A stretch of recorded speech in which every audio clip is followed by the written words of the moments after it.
मेरे विचार में निर्णय हाँ वालों के पक्ष में हुआ। हाँ वालों के पक्ष हुआ। माननीय मंत्री जी विधेयक को स्थापित करें। Shri Prahlad Joshi ji. With your permission, I rise to present the 18th report of Business Advisory Committee.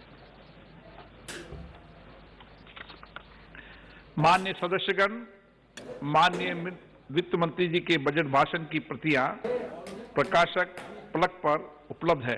सदस्य अपनी प्रति प्रकाशन फलक से प्राप्त। आणि आताची महत्त्वाची बातमी की टॅक्स लॅब मध्ये कोणत्याही प्रकारचा बदल करण्यात आलेला नाही। नोकरदारांना ना कोणता यामध्ये दिलासा देण्यात आलेला आहे, ना कोणते काही बदल यामध्ये करण्यात आलेले आहेत। निखिल सोमण सर आपल्या सोबत आहेत। सर काय या सगळ्यावर प्रतिक्रिया? सगळ्यात आधी टॅक्स लॅब मध्ये कोणत्याही प्रकारचा बदल नाही। प्रतिक्रिया एवढीच देऊ शकतो की अपेक्षा होती सर्वसामान्यांना, मध्यमवर्गीयांना, परंतु थोडी पदरी निराशा पडली असं मी म्हणेन। बजेट जरी विकासाकडे नेणारं असलं तरी मध्यमवर्गीयाच्या पदरी नेहमीप्रमाणेच निराशा पडलेली आहे।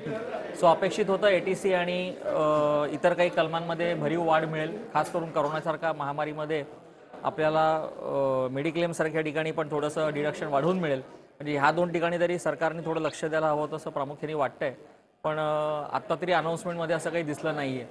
त्याच्यामुळे पुन्हा एकदा असं म्हणेन की सर्वसामान्यांच्या पदरी निराशाच पडलेली आहे।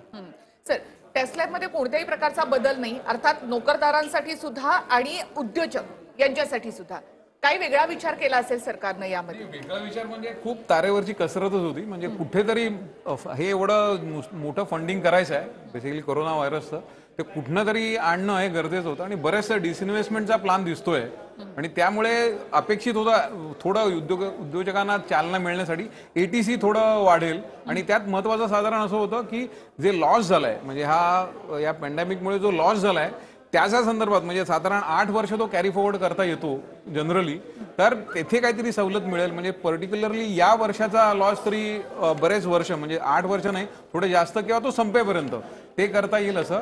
एटीसीनी काय झालं असं थोडं इन्व्हेस्टमेंट वाढली असती, उद्योजकांमध्ये इन्व्हेस्टमेंट वाढली असती, तिथे थोडी चालना मिळाली असती, ती अपेक्षा होती। पण जसं म्हटल्याप्रमाणे खूप तारेवरची कसरत होती। आधीच डिफिसिट खूप वरती गेलेला आहे आणि तो मेंटेन करणं म्हणजे ती सगळ्याच गोष्टी बघायला लागतात। त्यासाठी ही अपेक्षा जरी असली तरी तो जरा बोल्ड डिसिजन घ्यावा लागतो आणि तो इथे घेतला गेलाय। पण इन ओव्हरऑल म्हणजे जे इन्फ्रास्ट्रक्चर जो बूस्ट दिलेला आहे हे कसं आहे बरेच उद्योग त्याच्यामध्ये इन्क्लुडेड असतात की ज्याच्यामुळे चालना मिळते। तर ती भरीव कामगिरी केलेली आहे। तिथे इन्फ्रास्ट्रक्चरला खूपच वाव दिलेला आहे आणि ते आपण निर्देशांक बघतोय सगळे सेन्सेक्स सगळंच वरती गेलेलं आहे म्हणजे तिथे 1000च्या पुढे गेलेलं आहे ते। म्हणजे जे काही कॉम्प्लिमेंटरी उद्योगधंदे असतात त्यांना नक्कीच चालना मिळालेली आहे आणि तसंच एकावर एक असे जे उद्योग एकमेकांवर अवलंबून असतात त्यांना नक्कीच चालना मिळेल। पण साहजिक आहे प्रत्येकाला काय ना काहीतरी अपेक्षा असते, ती इथे झालेली नाहीये। नक्कीच अर्थसंकल्पाचा त्यांनी एक मॉडेस्ट ज्याच्यामध्ये कोणावर जास्त टॅक्सेशन नाही, कोणावरही कमी नाही, अशा पद्धतीचा अर्थसंकल्प सादर केला। दुसरी महत्त्वाची गोष्ट अशी आहे की ह्या सगळ्या ह्याच्यामध्ये कोरोना इफेक्टमुळे जो मार्केटमध्ये एक डलनेस आला होता तो डलनेस निघून जाईल। इन्फ्रास्ट्रक्चर सेक्टरमधल्या आणि त्यातल्या पर्टिक्युलरली रोड डेव्हलपमेंट सेक्टरला त्यांनी खूप मोठ्या प्रमाणावरती फंड्स ॲलोकेशन केलेलं आहे। ह्या फंड्स ॲलोकेशनमुळे होणार आहे कसं की रोजगार निर्मिती, कारण हे सगळे जे आहेत ते लेबर इंटेन्सिव्ह असे योजना असतात आणि त्याच्यामुळे रोजगार निर्मिती मोठ्या प्रमाणावरती होईल। रोजगार निर्मिती फक्त इन्फ्रास्ट्रक्चर सेक्टरमध्येच होणार नाही, तर मग यांनी म्हटल्याप्रमाणे चे अलाइड सेक्टर्स जे आहेत, आता स्टील इंडस्ट्री आहे किंवा पोलादाची इंडस्ट्री आहे आणि इतर ज्या धातूच्या इंडस्ट्रीज आहेत त्यांना बढावा मिळेल। ह्या सगळ्या प्रकारामुळे एकंदर इन्फ्रास्ट्रक्चर हा सेक्टर हा प्रॉमिनंट सेक्टर झालेला आहे। त्याच्यामध्ये शिपिंग पण आलं, रोड डेव्हलपमेंट आली आणि त्याचबरोबर जे कोर इंडस्ट्रीज आहेत, वीज उत्पादनाच्या बद्दल त्यांनी काही स्पेसिफिक सुधारणा सुचवलेल्या आहेत। हा महत्त्वाचा सेक्टर। दुसरा एम्प्लॉयमेंट जनरेशनसाठी त्याचा खूप फायदा होईल, खूप मोठा फायदा येतो। कारण काय काय स्वस्त झालेलं आहे ते देखील, कारण सगळ्या प्रेक्षकांना ती देखील उत्सुकता आहे काय काय स्वस्त झाले एकदा नजर टाकूयात। आपण बघतोय भारतीय बनावटीचे मोबाईल स्वस्त, सोनं चांदी स्वस्त, चप्पल स्वस्त, काय काय स्वस्त झालेलं आहे त्याची आपण ही सगळी लिस्ट बघतोय। सर्वसामान्यांच्या जीवनाशी निगडीत या सगळ्या गोष्टी आणि म्हणून तितक्याच महत्वाच्या आत्मनिर्भर भारत यावर सगळ्यात फोकस ठेवण्यात आलाय. त्यामुळे भारतीय बनावटीचे मोबाईल जे आहेत ते स्वस्त होणार आहेत वैभव, आणि त्याचबरोबर सोन्या आणि चांदीवरचं कस्टम ड्युटी जी आहे ती कमी होणार आहे. त्यामुळे आणखी जे आता कमी दर होत राहिलेले आहेत ते आता आणखी कमी होतील ही एक अपेक्षा आहे. निखिल सर, या सगळ्यामध्ये निखिल सर, नोकरदारांना फारसा दिलासा देता आला नाही का? म्हणजे आता वर्क फ्रॉम होम करत होते नोकरदार, आणि त्यामुळे तिथे थोडासा एक दिलासा देणं आवश्यक होतं. ज्या प्रकारे काही गोष्टी ज्या स्वस्त झालेल्या आहेत त्याचा काही फायदा होऊ शकणार आहे का? नाही, खरं म्हणाल तर बघा, आता जसं आपण म्हणतो की सरकारची तारेवरची कसरत होती, सरकारकडे मुळातच काही स्कोप नव्हता. म्हणजे मी देखील सरकारचं अभिनंदन करेल की त्यांनी बजेट चांगलं मांडलं. पण आता इथे मध्यमवर्गीयाचा प्रश्न असा आहे किंवा प्रॉब्लेम असा होता की कोरोनामध्ये वर्क फ्रॉम होम सुरू झालं होतं, पण ह्याच्यामध्ये रोजगार अनेक घटले होते किंवा अनेक उद्योगधंद्यांवर परिणाम झाला होता. सरकारला देणं खरं म्हणाल तर शक्य, बघा मागणी करायला तर आपण एक्सपेक्टेशनमध्ये सांगू शकतो की सरकारने द्यावं, पण सरकार देणार कुठनं? आधीच आपलं बजेट डेफिसिटमध्ये चाललंय. कोरोनामुळे आणखीन गव्हर्नमेंट एक्सपेंडिचर वाढल्यामुळे आपले बॉरोइंग्स वाढत आहेत. तर शेवटी कुठेतरी आपल्याला जसं आपण म्हणतो की हे सरकार धाडसी निर्णय घेण्यासाठी प्रसिद्ध आहे, आणि मला वाटतं पुन्हा एकदा ह्या सरकारने ते दाखवून दिलंय की हा धाडसाचा निर्णय होता. की मला माहिती आहे कदाचित एक मतदार त्याच्यावर नाराज होऊ शकतो, मध्यमवर्गीय आणि जे सर्वसामान्य मतदार आहेत किंवा गुंतवणूकदार आहेत, की इव्हन गुंतवणुकीला पण चालना मिळाली नाही, कारण ATC मध्ये तुम्ही काही वाढ दिली नाहीत. म्हणजे जे सर्वसामान्य लोक इन्कम टॅक्समध्ये रियायत घेण्यासाठी जी गुंतवणूक करतात, तर त्याच्यामुळे पदरी निराशा नक्की आहे. पण जसं मी म्हटलं, आमचं ते क्षेत्र शेअर बाजार तो आज खुश आहे, कारण जसं कॅपिटलिस्टिक बजेट नाही म्हणता येणार, पण मेन जे बूस्टअप दिलेलं आहे सरकारने, इतकं प्रचंड इन्व्हेस्टमेंट ते आणण्याचा प्रयत्न करतायत की जे इनडायरेक्टली सगळ्या क्षेत्रावरती त्याचा इफेक्ट होईल. आणि शिवाय शेतकऱ्यांना पण ह्या वेळेला सरकारने एक्सपेन्सेस वाढवून दिलेले आहेत. 33,000 करोडवरनं मला वाटतं काहीतरी 75,000 करोडपर्यंत शेती रिलेटेड खर्च सरकार करणार आहे. म्हणजे शेतकऱ्यांसाठी पण ही एक आनंदाची बातमी आहे. सो माझ्या मते आता हे आंदोलन थांबलं तरी हरकत नाही. एकीकडे आपण हा एक मुद्दा घेऊ शकतो की भरीव देत आहे सरकार शेतकऱ्यांना, आणि मध्यमवर्गीय मात्र निराश होतो याच्यामध्ये दरवेळेला. नक्कीच. केशव उपाध्याय देखील आपल्या सोबत आहेत, त्यांना आपण विचारा. केशव उपाध्यायजी, एकीकडे आपण बघितलं शेतकरी नाराज होता, त्यांच्यासाठी जरी काही भरीव काम असलं तरी सुद्धा आयकर स्लॅब तोच ठेवलेला आहे. कदाचित नोकरदार वर्ग जो आहे तो नाराज होऊ शकतो. ओव्हरऑल तज्ज्ञांचं म्हणणं आहे मात्र की चांगलं बजेट आहे. तुमची पहिली प्रतिक्रिया काय? पहिली प्रतिक्रिया सांगायची तर एका अर्थाने ज्या कोरोनाच्या पार्श्वभूमीवर जगातल्या सर्वांनाच आर्थिक संकटाचा सामना करावा लागतोय, त्या पार्श्वभूमीवरती भारतानं हे संकट महासंधी समजून देशातल्या प्रत्येकाला घे भरारी तुझ्या पंखानं बळ देतोय, अशा पद्धतीचं आजचं बजेट माननीय मोदींच्या नेतृत्वाखाली निर्मला सीतारामन यांनी सादर केलंय. त्यामुळे तुम्ही जर बघितलं असेल, साधारणतः 4-5 घटकांना आवश्यक होतं, मग पायाभूत सुविधा, उद्योग क्षेत्र, शेती, अशा ज्या पायाभूत सुविधा, अशा ज्या 3-4 प्रमुख घटकांना इथं न्याय द्यायला हवा होता, त्याचा पुरेपूर न्याय देण्याचा प्रयत्न निर्मला सीतारामन यांनी आजच्या बजेटमध्ये केला आहे. आणि त्याच्यामुळे या सगळ्या आजचं म्हणजे आता काही जणांचं म्हणणं आहे, तुम्ही साधारणतः म्हणताय की मध्यमवर्गीयांना, खरं म्हणजे गेल्या 5 वर्षामध्ये तशा अर्थाने मध्यमवर्गीयांना सातत्याने सवलती पण सरकारने कर सवलती दिल्या आहेत, त्यांच्या सुलभीकरण त्यांच्या कर मध्ये आणलेलं आहे. त्यामुळे आता आपल्या सगळ्यांना माहिती होतं की संकटातनं पुढे जायचंय, गती मिळवायची, उद्योग क्षेत्र गतिमान झालं तर हा मध्यमवर्गीय त्याचा ऑटोमॅटिक त्याचा फायदा लाभ होणार आहे. शेतकऱ्यांना मदत दिली त्याचा ऑटोमॅटिक त्याचा फायदा मिळणारच आहे. त्यामुळे हे सगळं आताचं एका संकटाचं महासंधीत रूपांतर करत गेम चेंजर करणारं नव्या दशकाचं पहिलं बजेट आहे. नक्कीच केशव उपाध्याय यांची ही प्रतिक्रिया. सर, एक महत्वाचं सेक्टर आतापर्यंत खूप दुर्लक्षित राहिला होता, तो म्हणजे सी रिलेटेड, फिशरीजशी रिलेटेड इंडस्ट्री. ह्या बजेटमध्ये प्राधान्य दिलेलं आहे. शेतीच्या बरोबर आणि फिशरीजला महत्त्व दिलेलं आहे, आणि फिशरीज करता काही जे थोडेसे सवलती वगैरे दिलेल्या आहेत, त्याच्यामुळे फिशरी इंडस्ट्री ही मोठ्या प्रमाणावर होईल.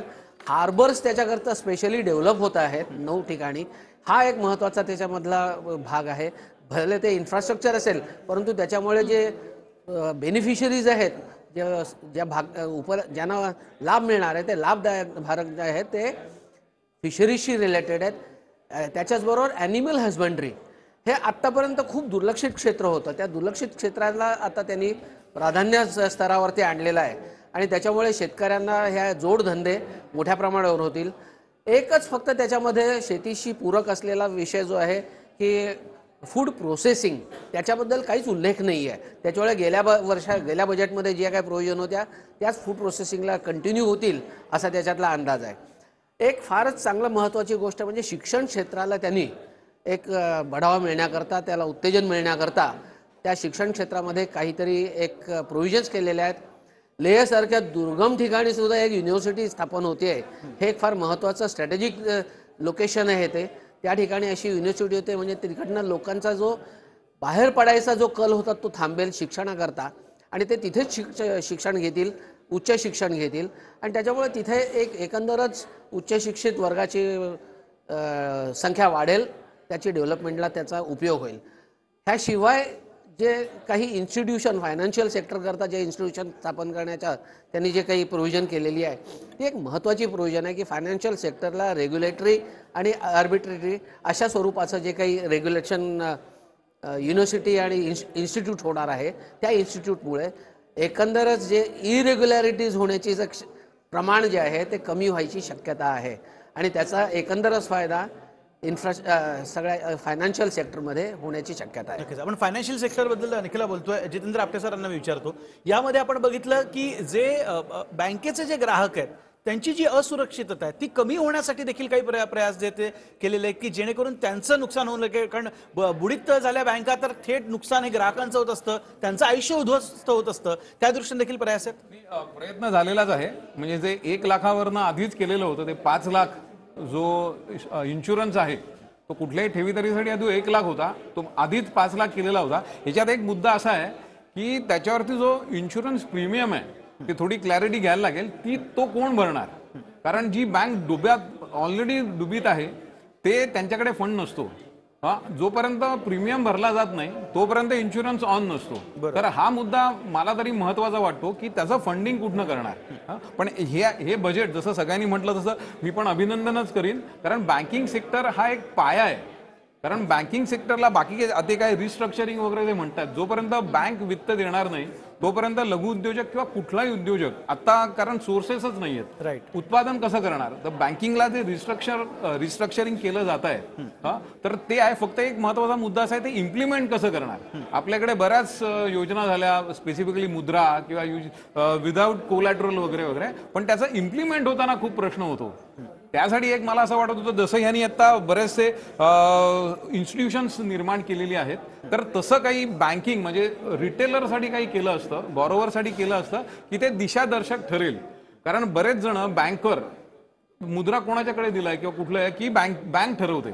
सरकारचं हे लोन बँकांकडनं येतं आणि बँका बरेच वेळेला लक्ष देत नाहीत लोकांकडे. तर हा इम्प्लिमेंटेशनचा जो भाग आहे ना तो महत्वाचा होता. तो इथे सुटलाय असं मला वाटतं. परत डिटेल बघायला लागेल. जसं इथे इन्स्टिट्यूशनल काहीतरी केलंय तसं इथे करता आलं असतं. पण एक महत्वाची गोष्ट अशी इकडे आहे, जो इन्फ्रास्ट्रक्चर करताना किंवा इथे पर्यावरणाचा पण खूप मोठा विचार केलेला आहे. म्हणजे सस्टेनेबल ग्रोथ जो आहे त्याबरोबर बऱ्याचशा म्हणजे रिसायकलिंग, इवन व्हेकल रिसायकलिंग प्लांटसाठी पण त्यांनी हे केलंय, शिपिंग रिसायकलिंगसाठी केलंय, पोल्युशन दूर करण्यासाठी पण केलंय. म्हणजे आपल्याला उद्योग वाढवायचा आहे तिथे वाढवायचा, पण त्याबरोबर आपल्याला पर्यावरणाचा जो समतोल ठेवायचा आहे त्याचंही भान ठेवलेलं आहे. आणि दुसरं स्किल डेव्हलपमेंटचा जो विषय होता की आपल्याला रिसोर्सेस आहेत पण स्किल आपल्याकडे साधारण डेव्हलप होत नाही आहेत. तसे वेगवेगळ्या इन्स्टिट्यूशन आले आहेत. लडाखला जसं म्हटल्याप्रमाणे एक इन्स्टिट्यूट तयार होतीये. त्याचबरोबर जपान आणि UAE बरोबर काही करार केलेले आहेत की त्यांचं शिक्षण आणि आपलं शिक्षण हा खूप मोठा विषय आहे. ही जपानमध्येच खूप मोठी इंडस्ट्री आहे. त्यांच्याकडनं भरपूर शिकण्यासारखं आहे. आणि आपण जिथे स्किल डेव्हलपमेंटचा प्रश्न आहे आपल्या इकडे, आपण दुसऱ्याकडनं ते इम्पोर्ट करतोय किंवा आयात करतोय आणि आपलं तिथे एक्सपोर्ट करतोय. खूप महत्वाचा निर्णय आहे तो आणि त्याचा फायदा नक्कीच आपल्याला होईल, देशाला होईल असं वाटतंय. त्याच्यामध्ये महत्त्वाचा मुद्दा असा आहे की जपानच्या अन्य देशांमध्ये आणि विशेषतः चायनामध्ये असलेल्या ज्या इन्व्हेस्टमेंट आहेत, त्यांचे जे काही तिथे असलेले युनिट्स आहेत, उद्योग आहेत, ते रिलोकेट करण्याची त्यांची नॅशनल लेवलवरती डिसिजन झालेलं आहे. आणि त्यांना फॅसिलिटेट करण्याकरता भारतामध्ये येऊन त्यांनी त्यांचे उद्योग रिलोकेट करावे ह्याच्याकरता एक स्पेशल मेकॅनिझम तयार केला आहे.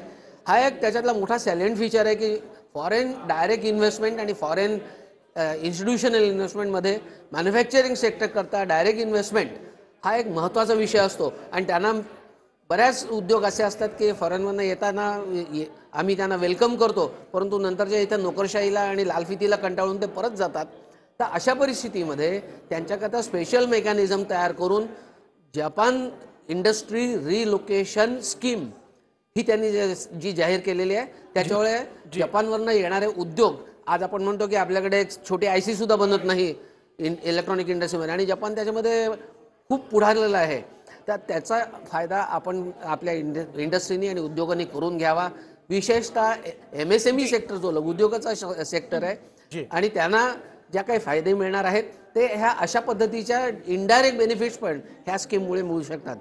महत्त्वाची एक विमेन एंटरप्रेनर महिला उद्योजकांच्या करता 22% 15%वरती मार्जिन मनी आणला आहे.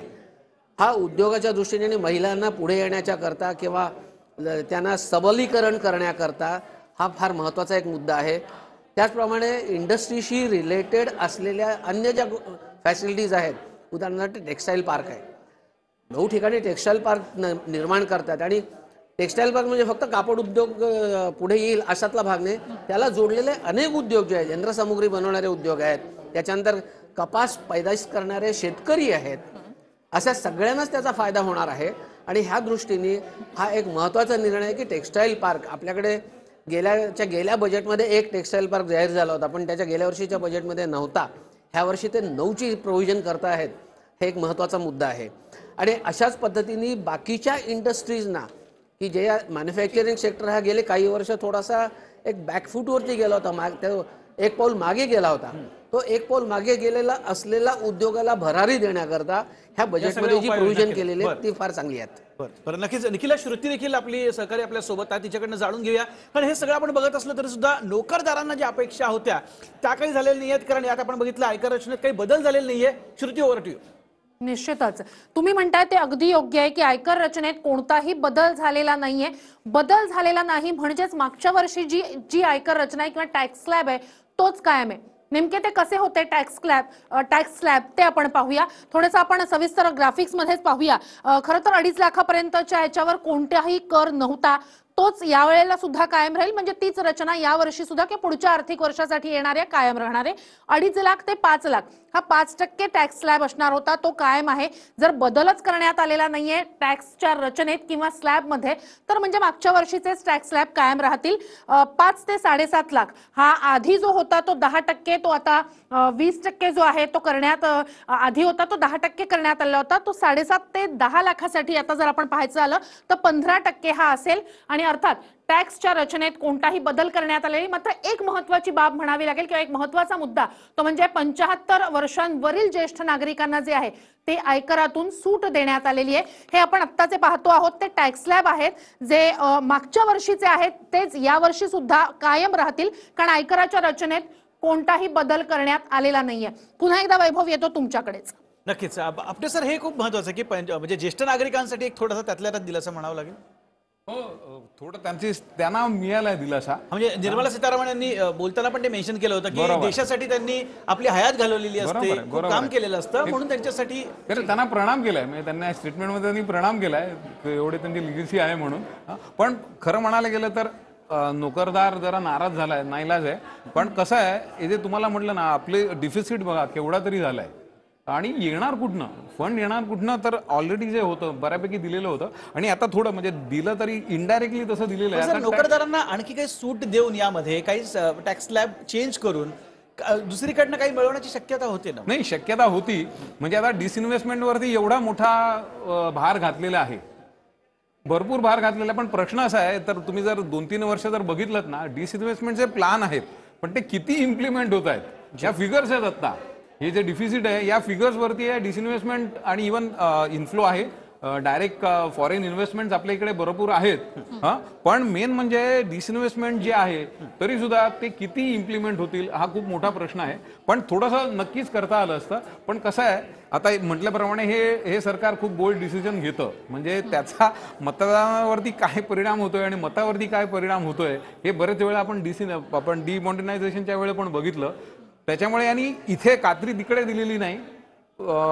ह्यांना दिलेलं नाही, पण इनडायरेक्टली जसं आता स्मॉल कंपनीची डेफिनेशन वाढवली, म्हणजे त्यांचा आवाका वाढवला, भरपूर काही लाख की कंपनीज त्याच्यामध्ये आल्या, टॅक्स ऑडिटची स्लॅब वाढवली, म्हणजे डायरेक्टली इनडायरेक्टली जे द्यायला पाहिजे होते ती कॅश स्वरूपात दिलेलं नाही आहेत, मान्य आहेत, पण इकडनं तिकडनं कुठनं तरी ते येत आहे. कारण किती म्हटलं तरी आता ते प्रमुख आहेत, आपण असं म्हणू ते घरातले प्रमुख आहेत, कुठनं तरी व्यवस्था यायला पाहिजे आणि जी आत्ता चालू आहे त्याच्यामध्येच पुढे गेलं. पण नक्कीच म्हणजे त्यांना थोडंसं दिलासा द्यायला थोडं काहीतरी करता आलं असतं, जसं मागच्या वेळेला ऑल्टरनेटिव्ह हे दिलं. त्यासाठी केशव उपाध्ये, नोकरदारांना कुठेतरी एक थोडा दिलासा देता आला असता टॅक्स स्लॅब मध्ये थोडासा बदल करून, कारण आतापर्यंत उद्योजकांनाच फक्त सूट दिली जाते अशी नाराजी या नोकरदारांमध्ये असते. मात्र आता नोकरदार सुद्धा वर्क फ्रॉम होम करत होते, त्यांनाही तेवढा मोठ्या प्रमाणामध्ये इन्फ्रास्ट्रक्चरसाठी खर्च आलेला आहे. तर मग अशा वेळेला एक थोडासा दिलासा देता येऊ शकला असता, थोडा काही बदल करता येऊ शकला असता यामध्ये.